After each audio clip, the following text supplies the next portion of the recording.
They walk among us. They look like us. They speak like us. They dress like us, but they are not like us. Inside, they are hollow. Inside, there is a black hole where a soul should be. They are the narcissists. You have met them. The boss who takes credit for your work, the partner who makes you question your sanity, the parent who demands worship. They are predators, but they do not feed on flesh. They feed on reaction. They feed on your energy. They feed on your confusion. They feed on your pain. Most people try to fight the narcissist with logic. They try to explain. They try to fix them with love. This is like trying to feed a shark with your own arm. You will simply be consumed. To deal with a narcissist, you must stop acting like a human. You must think like a warlord. You must apply the art of war to the art of psychological survival. Sun Tzu said, "If you know the enemy and know yourself, you need not fear the result of 100 battles." Today, we declassify the narcissist playbook. We expose their weakness, and we show you how to starve the beast until it withers and dies. Welcome to the siege. To defeat the enemy, you must understand what fuels them. A tank runs on diesel. A narcissist runs on narcissistic supply. Supply is attention. It does not matter if the attention is positive, adoration, praise, sex, or negative, anger, tears, arguing. To the narcissist, it is all fuel. They do not care if you are screaming at them or kissing them. As long as you are focused on them, they exist. When you ignore them, they cease to exist. That is their greatest fear, irrelevance. The mistake you make is thinking they want to be right. They don't care about being right. They care about being significant. They will start a fight just to feel powerful. They will ruin your birthday just to make it about them. Sun Tzu says, "The clever combatant looks to the effect of combined energy and does not require too much from individuals." You must stop requiring humanity from them. They cannot give it. You must cut the fuel line. You must initiate a siege of silence. How do you hide from a predator that hunts by movement? You stand still. You become a rock. This is the gray rock method. The narcissist will poke you. They will provoke you. They will accuse you.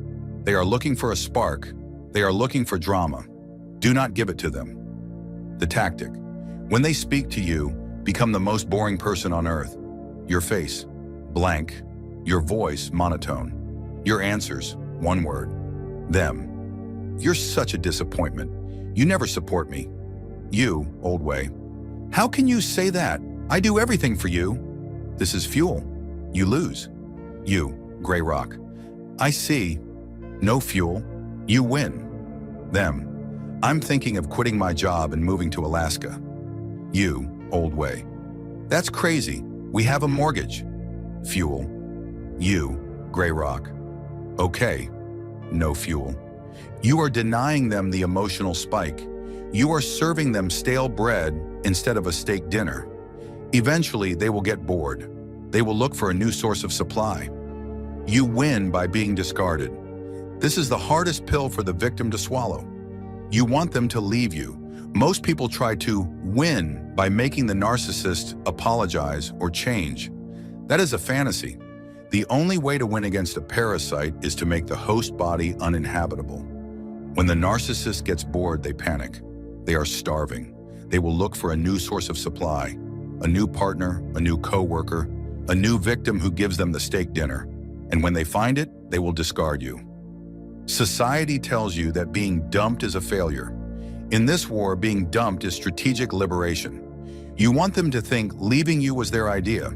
If they leave you, they won't stalk you. They won't obsess over you.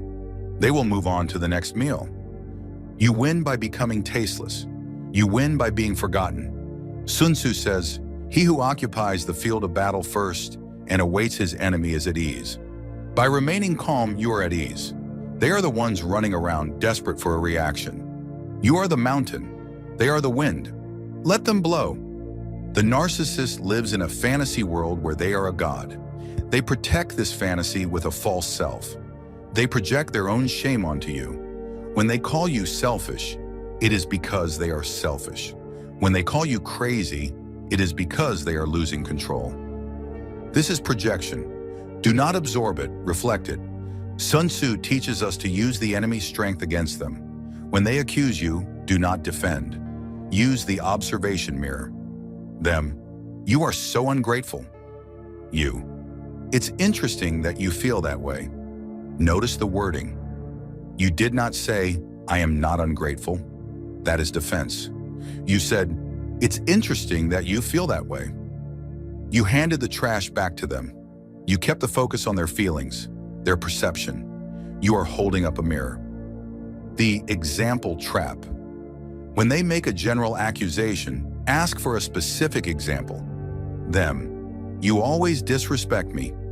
You, can you tell me specifically when I disrespected you today? They will panic. They deal in generalizations, not facts. They will rage. I don't have to explain myself to you.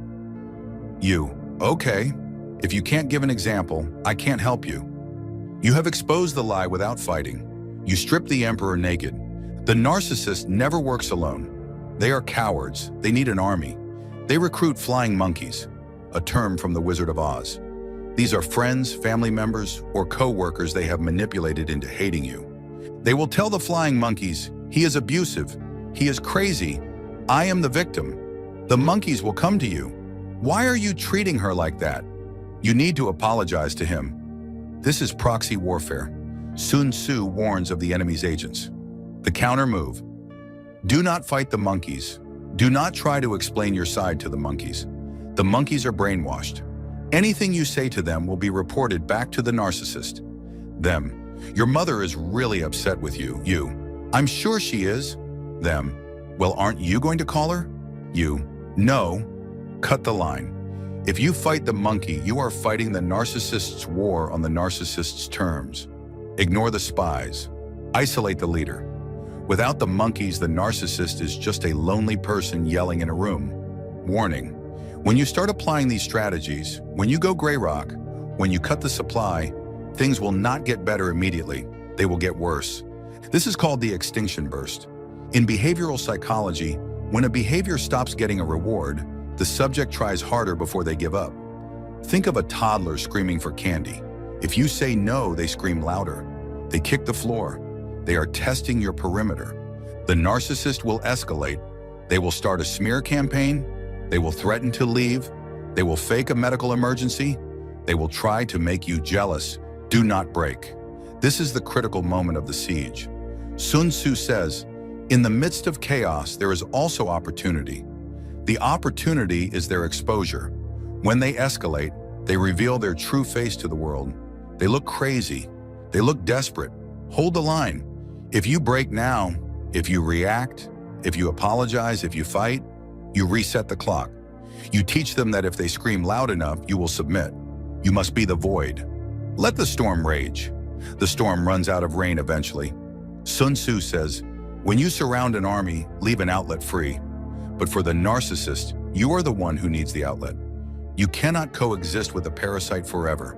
The ultimate victory is not controlling them. It is escaping them. The protocol. No contact. This is not a game. This is an amputation. Block the number. Block the email. Block the social media. Do not look at their profile. Do not ask friends about them. You are treating an addiction. They are the drug. One hit will reset your recovery. The Hoover maneuver. After you leave, they will try to suck you back in. This is hoovering. I've changed. I'm dying. I just want closure. It is a lie. Sun Tzu warns of the enemy who offers peace without a treaty. It is a plot. They do not want closure. They want supply. They want to know they still own you. If you reply, even to say, leave me alone, you have lost. You gave them supply. Silence is the only weapon that cuts them. If you cannot go no contact because of children or a job, you use low contact / yellow rock.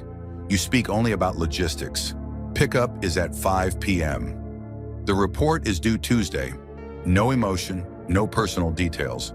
You become a vending machine of information, nothing more. Why did the narcissist target you? Because you were valuable.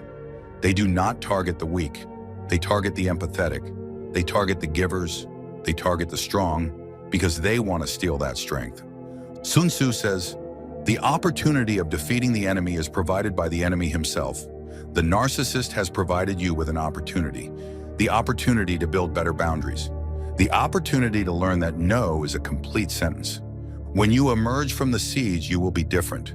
You will be harder. You will be wiser. You will have a radar for the predators. The narcissist wanted to destroy you. Instead, they forged you. They tried to bury you. They didn't know you were a seed. Stop trying to win the argument. The argument is a decoy. Stop trying to get closure. The closure is the block button.